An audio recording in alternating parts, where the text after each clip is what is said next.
अगर कोई पर्सनल बात करेगा तो आपको एक्शन लेना है, ये याद रखना। देखिए, अनिल कुमार साहब हमारे बड़े अच्छे भाई हैं और खास तौर पे मेरा और शाहिद भाई का बड़ा रिगार्ड करते हैं और हमेशा अच्छी गुफ्तगू करते हैं और वो बिल्कुल मुझे पूरा ये आपका पर्सनल मामला है, मैं किसी के ऊपर कमेंट नहीं करूंगा, लेकिन कोई मेरे लिए गलत कमेंट करेगा तो मैं ईंट का जवाब पत्थर से दूंगा, ये पहले मैं बता देता हूँ। हम तो आपको यही कहते हैं कि जी कुमार साहब प्लीज आप कोई बात करें अगर करना चाहते हैं, फिर मजीद गुफ्तगू को आगे बढ़ा। जी सबसे पहले सबसे पहले तो मैं आपको जितने भी आपके जो ऑडियंस है उनके देखने वालों को ये कहना चाहूंगा, मैं साहिद हुसैन साहब और फयाज रामेश साहब का बड़ी इज्जत करता हूं और इज्जत इसलिए नहीं करता हूं कि ये लोग सिर्फ फैक्ट पे बात करते हैं, अननेसेसरी बात नहीं करते, किसी को जैसे भद्दी भाषा में बात नहीं करते, कोई अब्यूज का प्रयोग नहीं करते, कोई गंदे शब्दों का प्रयोग नहीं करते। आप लोग बड़े सिविलाइज्ड परिवार से हमें फील हो रहे हो, आपकी बातों में बड़ा दम होता है और बहुत ही सोच समझ के एक शब्द बोलते हैं।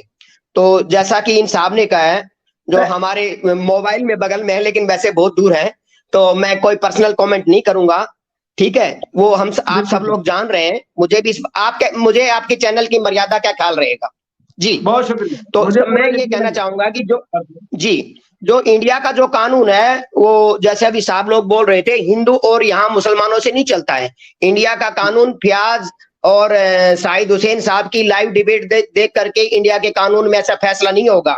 यहाँ पे इंडिया में ऐसा भी आया है जो देश की सरकार में बहुत महत्वपूर्ण भूमिका निभाते थे। मैं आपको उदाहरण दे रहा हूं कि हमारे एक धार्मिक गुरु थे आसाराम जी, शायद आपने नाम सुना होगा, आसाराम जी। तो उनके 50 करोड़ फॉलोअर है, आज भी 50 करोड़ फॉलोअर है उनके, एक इशारे पे कुछ भी हो सकता है, सरकार को भी हिला सकते थे।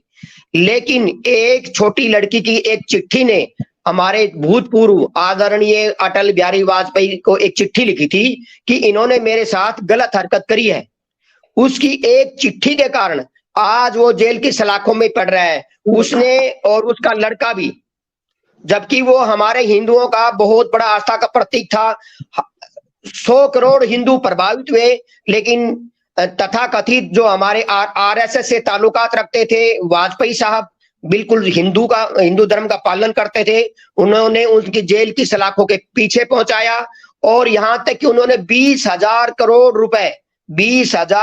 रुपए में एक जज को खरीदने की एक पेशकश करी थी। वो सब टीवी में सब स्कैम उन्होंने दिखाया कि कैसे देखो वकीलों को, जजों को 20,000 करोड़ रुपए दिए जा रहे हैं, उनके 20,000 करोड़ रुपए नहीं चले और वो जेल में गए। दूसरा उदाहरण मैं आप देना चाहूंगा, हमारे गुरु राम रहीम है, जो सिख धर्म से फॉलोअर है और हिंदू धर्म को ज्यादा प्रमोट करते थे और हमारी राजनीति में बड़ा महत्व रखते थे, और उनको भी हमारे आदरणीय मोदी जी ने जेल में पहुंचाया, जो जेल की चक्की पीस रहे हैं। अगर वो चाहें तो 1 लाख करोड़ रुपए उनके पास प्रॉपर्टी है, 1 लाख करोड़ रुपए की प्रॉपर्टी उनके पास, आप चाहे तो गूगल पे सर्च भी कर सकते हैं। तो जो इंडिया का कानून है पैसे से नहीं चलता है, कानून से चलेगा। इंडिया का कानून सीमा के रोने धोने से नहीं चलेगा, कानून से करता है। हमारे सुप्रीम कोर्ट, हाई कोर्ट किसी को नहीं देखते। ऐसी बड़ी बड़ी शख्सियत है जो जेल की चक्की पीस रही है, और हमारी इंडिया गवर्नमेंट में उनका बहुत बड़ा महत्व था, बहुत बड़े पैसे वाले थे। तो पाकिस्तान की जनता कृपया ऐसा ना सोचे कि यहाँ पे हिंदू कार्ड खेला जाएगा। सरकार कोर्ट में ना हिंदू है ना मुसलमान है, कोर्ट में सरकार का कोई दखल नहीं होता है, कोर्ट सरकार की नहीं मानता है जी। तो कोर्ट है, दूर से लगता है कि हिंदू मुसलमान कार्ड खेला जा रहा है, तो कहीं न कहीं देखो ये एजेंसियों की बात है। और जहां तक मुझे उम्मीद है कि अगर उसके 4 बच्चे नहीं होते तो शायद उस पर ज्यादा कार्रवाई होती जी।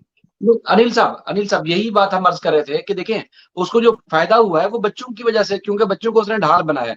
हम भी तो यही कह रहे हैं कि जो पाकिस्तान का, आपने जैसे बात मेरी सुनी हो, मैंने कहा देखें पाकिस्तान के कानून में कहीं ना कहीं किसी ना किसी को रिलैक्स मिल जाता है, कानून में जिस तरह लचक है या उतार चढ़ो जैसे भी, लेकिन इंडिया में गुंजाइश ही नहीं, इंडिया में गुंजाइश नहीं है। इसलिए सीमा का ज्यादा देर तक वहां है ना, वो बड़ा हमारे लिए परेशान कौन है कि इंडिया के कानून पर इतना ताखिर से क्यों अमल दरामद होगा। अगर होगा तो फौरी तौर पर एक्शन होना चाहिए था, उसको फौरी तौर पर निकालना चाहिए था। अच्छा, यहाँ पे अनिल साहब मैंने एक बड़ा एक मिनट शाहिद भाई, अभी वो सोफिया नाम की औरत आई, 62 साल की औरत आई, उसका 12 साल का बेटा भी था, उसको तो 1 महीने 1 हफ्ता जेल में डाला और उसको डिपोर्ट किया, उसका भी बच्चा था, क्यों उधर क्यों नहीं देखा, उधर क्यों नहीं देखा? और अभी एक मिनट अभी नीतू चौधरी ने एक कमेंट लिखा, एक मुस्लिम आया, इलीगल आया, उसको 2 साल की सजा हो गई। तो सीमा हैदर ने 5 नकली आधार कार्ड बनाए, तो लेकिन उसे नहीं मिली, वो तो मामला चल रहा है, अभी अंडर इन्वेस्टिगेशन है, और कल कला कोई इदारा कोई इसको एटीएस जासूस डिक्लेयर करता, फिर वो कहाँ जाएगी? अभी हम इस तरह से पॉइंट आउट नहीं कर सकते मेरे ख्याल में। अब सुनो, वो 62 साल वाली औरत आई, वहां पे एटीएस ने क्यों उसकी जांच नहीं की? उसका भी बेटा था ना, उसका भी बेटा था 12 साल का, उसको भी तो, वो जो सीमा हैदर को जो राहत मिली, वो 62 वाली की औरत को भी मिलना चाहिए था ना।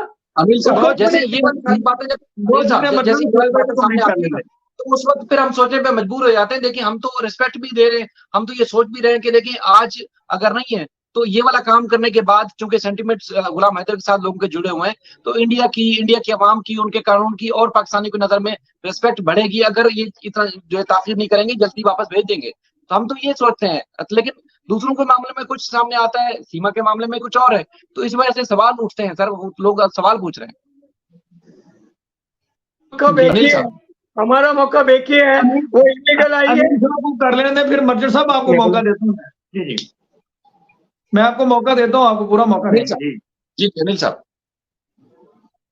जी, मैं ये कहना चाहूंगा, जो वो औरत आई थी यहाँ, इंडियन समाज, देखो जो औरत आई थी, कोई भी आदमी उसको देखने नहीं गया, क्योंकि ये इंडियन एजेंसियों का काम था। जो भी मालूम चला है हमें टीवी और न्यूज़पेपर के माध्यम से मालूम चला है, जैसा कि इंडिया की जनता को पता चला है।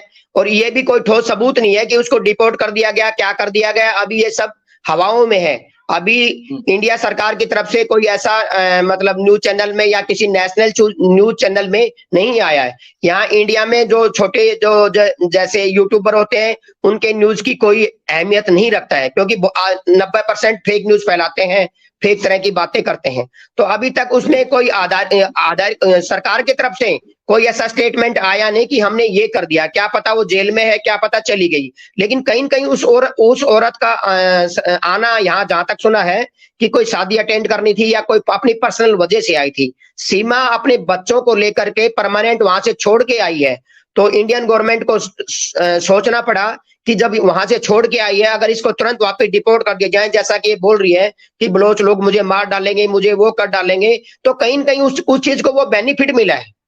तो इन्हीं सब बातों को मैं देखते हुए मैं बार बार ये कह रहा हूं पाकिस्तान की आवाम से, पाकिस्तान के लोगों से, कृपया करके सीमा को विश्वास दिलाएं, भाई आपको कुछ नहीं होगा।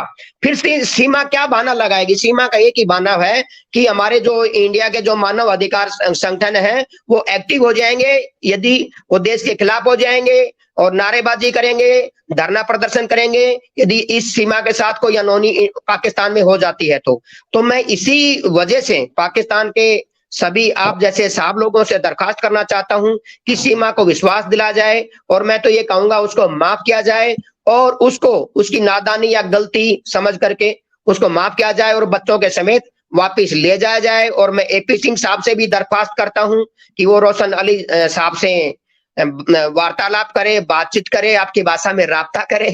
और मैं ये कहना चाहूंगा कि भी बातचीत करे, उनसे श्योरिटी लेके सीमा को कुछ नहीं होगा, और डिप्लोमेटिक तरीके से या एक सामाजिक दृष्टि से उसको बाघा बॉर्डर के हवाले कर दिया जाए सीमा की मर्जी से। और सीमा ने जो अपराध किया है, वो सीमा के पास एक बहाना है कि भाई मैं दबाव में आ गई थी, पाकिस्तान के खिलाफ नारे लगाए, या जो भी उसने किया कि भाई मैं दबाव में आ गई थी, मैं इंडिया में रहना चाहती थी, तो उसके पास माफी मांगने के कई बहाने हैं।